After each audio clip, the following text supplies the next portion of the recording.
Hello, I'm Terry Hartley with Rustic Barn Cards.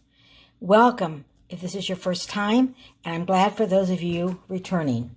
I am a Stampin' Up! Independent demonstrator in the United States. Today is Quick Tip Monday, and I'm going to give you a tip, share some information, and a couple reminders. So I'm kind of tying up loose ends today. Today is Monday, July 27th, 2020. First of all, if you haven't heard, Stampin' Up! Is going to have a new online store beginning August 4th, 2020.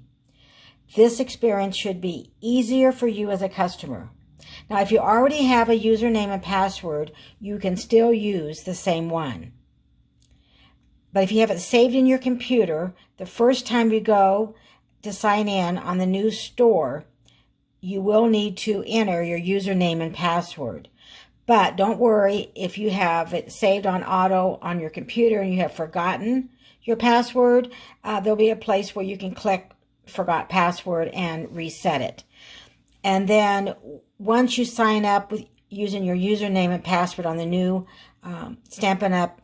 Online store, you can auto save it and it will work after that just fine. Now, so that's the first thing I'm sharing is the new store, August 4th. I'm really excited. It's supposed to be much easier to use. Which brings me to a reminder, bonus days. Right now in July 2020, for every $50 you spend before tax and shipping, you will receive a $5 coupon code by email to use from August 4th through the 31st of 2020. So, for example, if you buy $150, you will receive 3 $5 coupon codes. But, of course,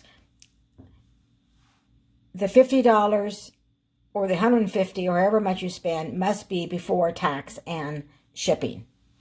Now, do not lose your coupon codes as Stampin' Up! They're not going to be able to resend. So I suggest you print out the email that you receive with your coupon codes or write down the coupon codes so you won't lose them. Now, if you do not have an email, you are able to use a friend's email, or you could even use your demonstrator email if you ask them and they can give it to you. So, bonus days in July, and use your $5 coupon codes that you receive of your discount from August 4th through August 31st. And the bonus days runs now through August 3rd of 2020. Okay, the next thing I want to remind you about is the mini catalog. It's going to go live on August 4th, 2020. If you're a customer of mine, you should have received your catalog or you will be receiving it soon. If you do not have a catalog, reach out to me and I will send you a catalog. My email and webpage will be at the end, so you can contact me either way, by email or on my website. The next thing I want to talk about is the Paper Pumpkin August 2020 kit. The Paper Pumpkin kit for August 2020 is titled World's Greatest. This is to celebrate and appreciate the everyday heroes in your life with the August Paper Pumpkin kit. This might be your kids. It could be family, your hairdresser, teachers, cashiers, delivery workers.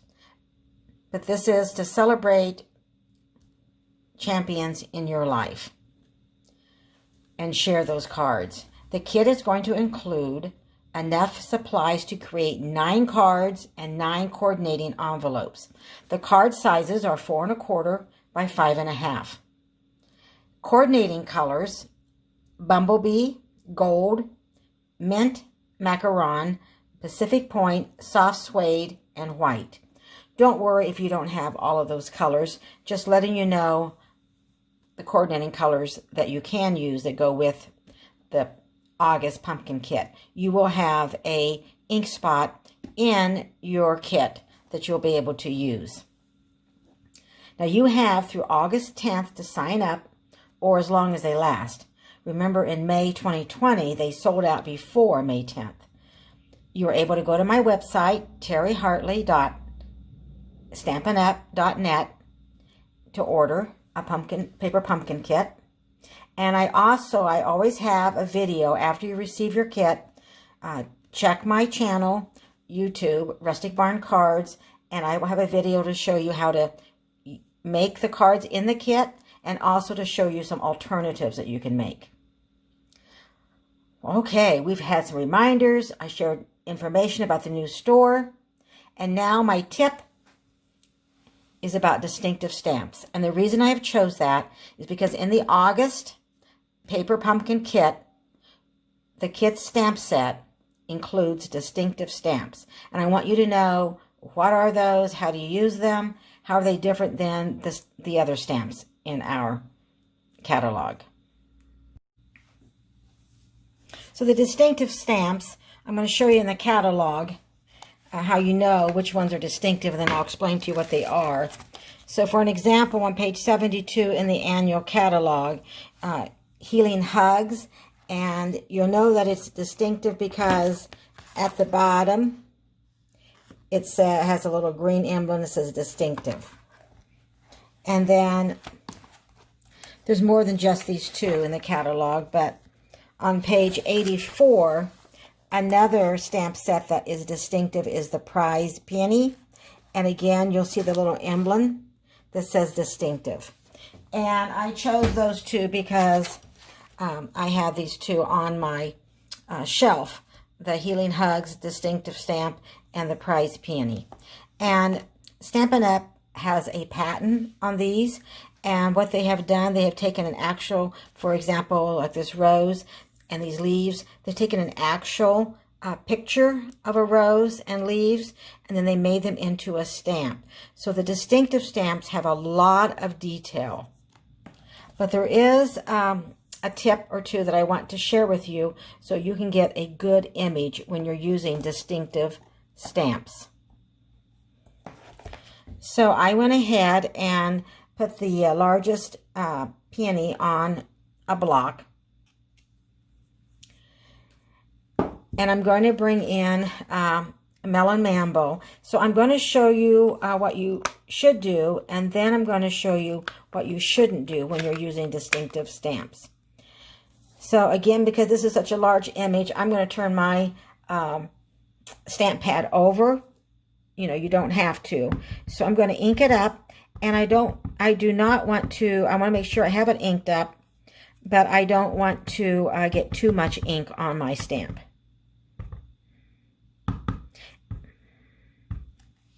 Okay. And then I'm going to bring in just a piece of scrap paper, and I'm going to then evenly press and then straight up, and you can see a lot of the detail. It does look like I need a little bit more ink, you know, right here.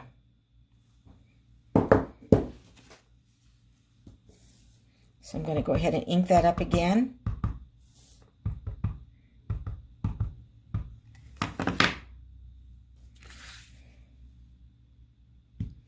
And press it down, and make sure that I do have even pressure on all of it, which I may not have the first time. Okay, and I think that is a lot better, and you can see how distinctive it is. Now I'm going to bring in my chamois, and we sell this in my online store, and you just wet it, and then I'm just going to just turn, and my stamp is clean. And now I'm going to show you what you do not want to do with the distinctive stamps. And I'm going to bring in another ink pad, Cinnamon Cider. This is one of our new ink colors, and I haven't used this ink pad as often as some of the other. I mean, I will, but just because it's so new that I haven't. So that means it is really, has lots of ink on it. It hasn't been used that often. And so that's what you want to be careful when you are inking up distinctive stamps and you have a really juicy ink pad, because if you get too much ink then it just does not give you a very good image. Okay, so I am going to turn this over and ink this pad up. And you can probably even tell, I don't think I got right in the middle. So you can tell, I think, that, you know, it looks like it's a lot more ink on it than on the other ink pad I was using. So I'm going to press down, and again, I'm going to do even pressure and straight up. And it doesn't look as well as this one here, I don't think, because it just it's like kind of too dark in there, so it's too much ink. So let me clean that, because you want to be able to see the details. So when you're inking a distinctive stamp, lightly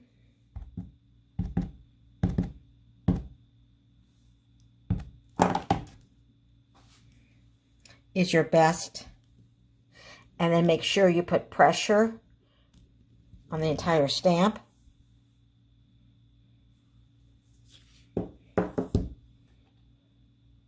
It's kind of hard in the camera to see, but it has has more detail. This was kind of just too much ink, and so you can see, like here, this one is more detail. If you have a stamp that is really juicy, or ink, not a stamp, rather an ink pad, you can take a spoon and you can press some of the ink from your ink pad, or you can take an old credit card and you can then press. Be careful you don't have too much ink, because then it gets in the little crevices and doesn't give you the beautiful lines. And if this is a cling stamp, but if you're using photopolymer stamps, then it's good to have a piercing mat. And I like to take my piercing mat and just cover it with piece of typing paper, and then I would, you know, stamp right on here. Let's try the rose real quick. But since this is a cling stamp, I will not need the piercing mat. So notice, you can see it's almost smooth. Okay, so I'm going to try the cinnamon cider. I'm going to ink that up, and maybe you can tell how juicy that is, how much ink there is. And then I'm going to try to apply same pressure. So it's just too much ink. You can't really see the detail of the rose. So let me clean my rose and my chamois, and let's try it with the Melon Mambo.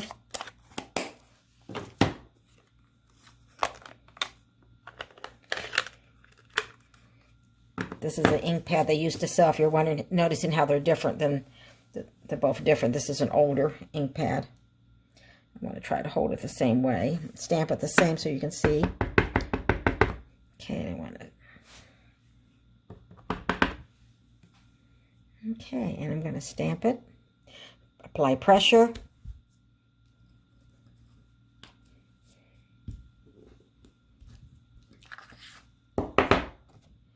And I think it is better. You can see more of the lines. So just be careful that you don't put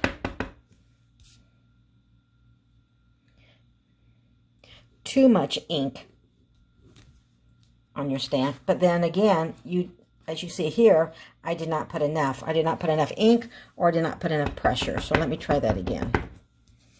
ink it up, and then you do want to apply even pressure, and that's beautiful. Comes out great. But if you have too much ink on your stamp, then you can't see all the beautiful details. Okay, I hope this didn't confuse you more. I hope it helped you. So you know how to find distinctive stamps in the annual catalog, and if you're ordering the Paper Pumpkin Kit for August, then you also know that you'll be receiving some distinctive stamps. So we've talked about lots of things today. Bonus days, the mini catalog, the new Stampin' Up! Online store, and the tip for the day is distinctive stamps. Thank you for watching, and have a great day.